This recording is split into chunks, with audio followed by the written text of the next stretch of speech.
Oke, assalamualaikum warahmatullahi wabarakatuh. Baik anak-anak, setelah kemarin materi persamaan dan pertidaksamaan nilai mutlak itu selesai, kita lanjut ke bab berikutnya. Nah, kalian pasti heran ngapa langsung loncat ke bab 3. Oke, karena ada COVID ini, jadi ada perubahan kurikulum di mana materi di bab 2 itu tidak disampaikan. Jadi kita langsung loncat ke bab 3. Bab 3 kita akan membahas tentang sistem persamaan linear 3 variabel atau yang biasa disingkat dengan SPLTV.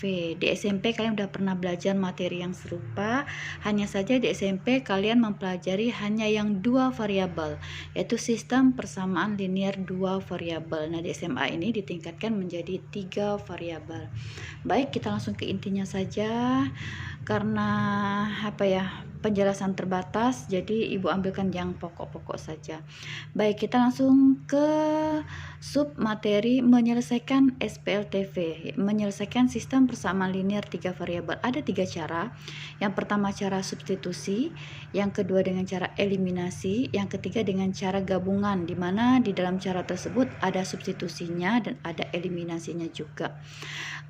SMP ibu yakin kalian pasti udah pernah mempraktekkan cara substitusi, eliminasi maupun gabungan. Cuman itu tadi bedanya, di SMP kalian hanya memperoleh 2 variabel, sedangkan sekarang kita akan mempelajari 3 variabel ya.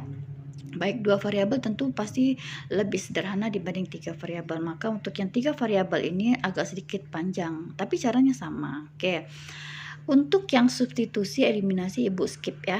Oke, kita nggak usah pelajari. Sebenarnya ada cara substitusi murni, ada cara eliminasi murni, kemudian baru cara gabungan. Berhubung yang sering dipakai itu cara gabungan dan waktu kita terbatas, maka ibu langsung saja pakai ke cara gabungan. Baik, untuk lebih jelas kita masuk ke contoh soal. Perhatikan baik-baik, materi ini tidak sulit tapi perlu ketelitian. Jadi kalian harus pelan-pelan. Bisa saja nanti orang per orang itu jawabannya beda ya. Kalau ada beda jawabannya itu berarti ada salah satu dari kalian yang salah hitung. Oke, jadi mau pelan-pelan. Contoh soal yang pertama, tentukan HP. HP ini singkatan dari himpunan penyelesaian dari SPLTV berikut. Perhatikan, yang disebut sebagai sistem persamaan linear 3 variabel, dia harus ada 3 persamaan. 1, 2, 3. Kemudian juga ada 3 variabel. X, Y, Z. Oke, mengenai variabelnya tidak terpaku X, Y, Z ya nak ya. Bisa saja soalnya A, B, C, P, Q, R, K, L, M, dan seterusnya. Jadi, tapi yang paling sering digunakan itu variabel X, Y, Z. Jadi, sistem persamaan linear 3 variabel itu harus terdiri dari 3 buah persamaan dan 3 buah variabel. Maka satu kesatuan ini kita sebut sistem. Tapi kalau kita hanya satu saja ini itu disebut persamaan linear 3 variabel. Kalau 2 saja ini persamaan 2 ini disebut persamaan linear 3 variabel. Tapi ketika mereka bertiga ini digabung jadi satu kesatuan, jadilah mereka sebuah sistem. Jadi ini satu kesatuan ya, tidak terpisah 1, 2, 3. Oke.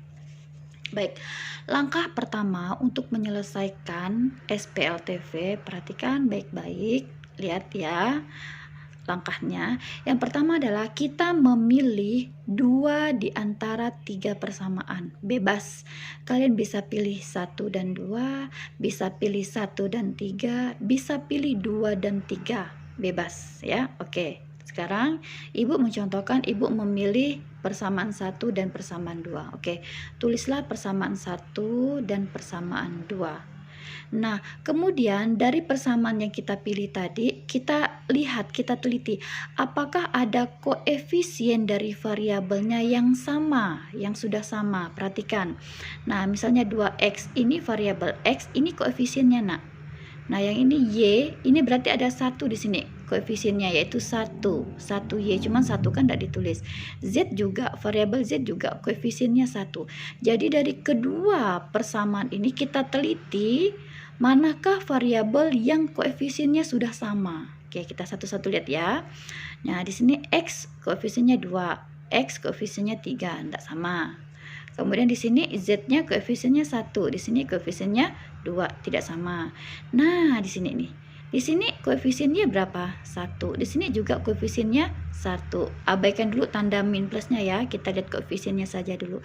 Nah, ternyata ada koefisien variabel yang sama, yaitu variabel Y. Nah, kalau begitu langsung saja kita operasikan. Kita hilangkan atau kita eliminasi variabel Y. Ya, nah cara menghilangkan atau mengeliminasinya kita lihat tandanya. Kalau tandanya berbeda 1 min 1 plus, maka persamaannya kita tambah. Tujuannya apa? Supaya dia jadi 0 ya nak ya. 1 ditambah min 1 kan 0 ya. Oke, ibu ulangi ya.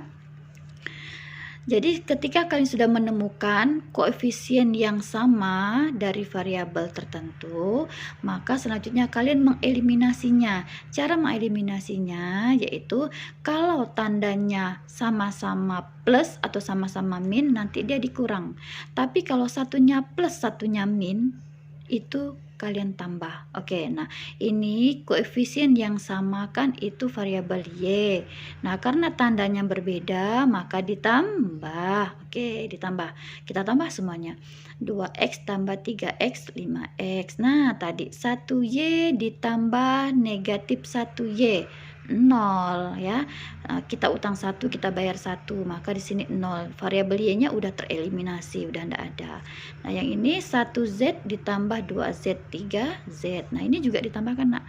4 ditambah negatif 5 berarti negatif 1. Nah, muncul persamaan baru di mana variabelnya tinggal 2, y-nya udah enggak ada. Nah, kita sebutlah persamaan 4. Oke. Kalau sudah kita dapatkan persamaan 4, kita wajib memilih lagi. Tadi kita memilih 1 dan 2. Sekarang harus beda, memilih apa? Nah, di sini Ibu memilih 1 dan 3. Bu, kalau saya milih 2 dan 3 boleh enggak? Silahkan, enggak masalah ya. Nah, sekarang Ibu contohkan, Ibu memilih 1 dan 3. Oke.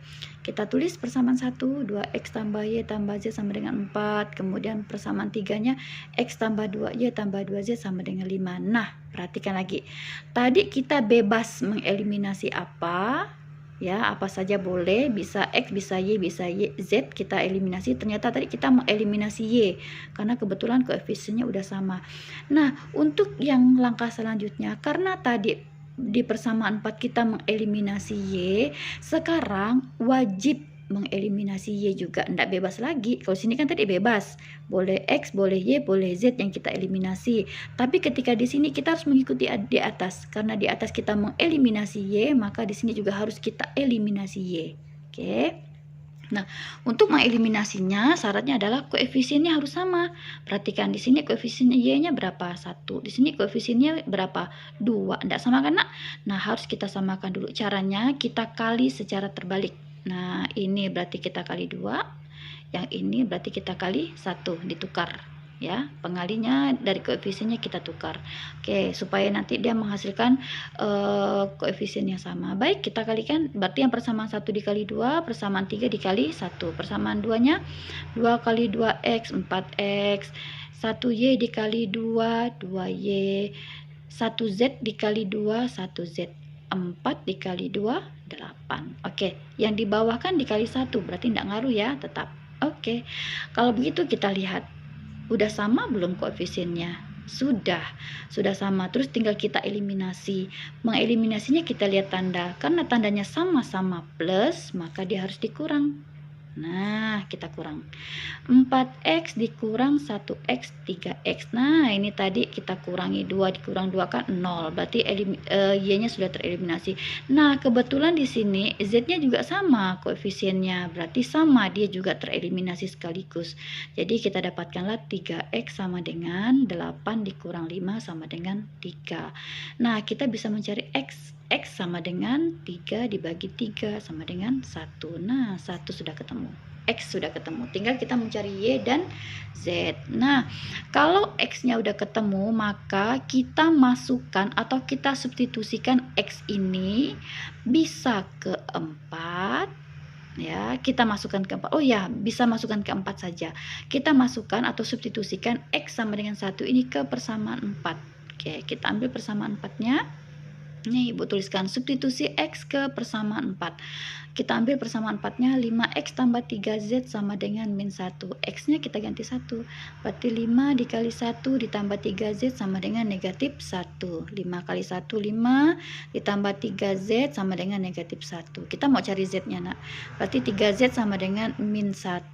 5-nya pindahkan ke kanan jadi min 5. 3Z sama dengan min 1 dikurang 5 sama dengan min 6. Maka Z-nya sama dengan min 6 dibagi 3 sama dengan min 2. Oke, Z-nya udah ketemu. Nah, X sudah ketemu, Z sudah ketemu, tinggal kita mencari Y. Nah, untuk mencari Y, perhatikan, kita bisa mensubstitusikan nilai X dan Z ke semua persamaan ini. Bisa persamaan 1, bisa persamaan 2, bisa persamaan 3. Nah, Ibu memilih persamaan 3. Mengapa? Karena di persamaan 3 koefisiennya kecil-kecil, sehingga dalam perhitungan kita mengurangi tingkat kesalahan kita dalam berhitung ya. Jadi boleh anak, boleh masukkan ke 1, 2, ke 3. Ibu memilihnya masukkan ke persamaan 3. Oke. Kita ambil persamaan 3-nya di sana. X ditambah 2Y ditambah 2Z sama dengan 5. Maka kita masukkan. Tadi X-nya dapat berapa? 1. Gantikan X-nya dengan 1. 2Y, Y-nya belum dapat. Kemudian ditambah 2Z. Z-nya tadi kita dapatkan min 2. Masukkan min 2 di sini. Oke, sama dengan 5. Jadi 1 ditambah 2Y. 2 dikali min 2 min 4 sama dengan 5. Baik, kita mau cari nilai Y-nya. 2Y sama dengan 5. Satunya pindahkan ke kanan jadi min 1. Min 4-nya pindahkan ke kanan jadi plus 4. Sehingga kita dapatkan 2Y sama dengan 5 dikurang 1, 4. 4 tambah 4, 8. Y sama dengan 8 dibagi 2. Maka Y-nya dapat 4. Nah, sehingga kita bisa tuliskan himpunan penyelesaiannya itu X, Y, Z. Berarti X-nya 1, Y-nya dapat 4, Z-nya dapat min 2. Berarti himpunan penyelesaiannya adalah 1,4, min 2. Oke, itu untuk contoh 1. Nanti Ibu lanjutkan contoh soal yang berikutnya agak sedikit lebih rumit ya. Tunggu ya.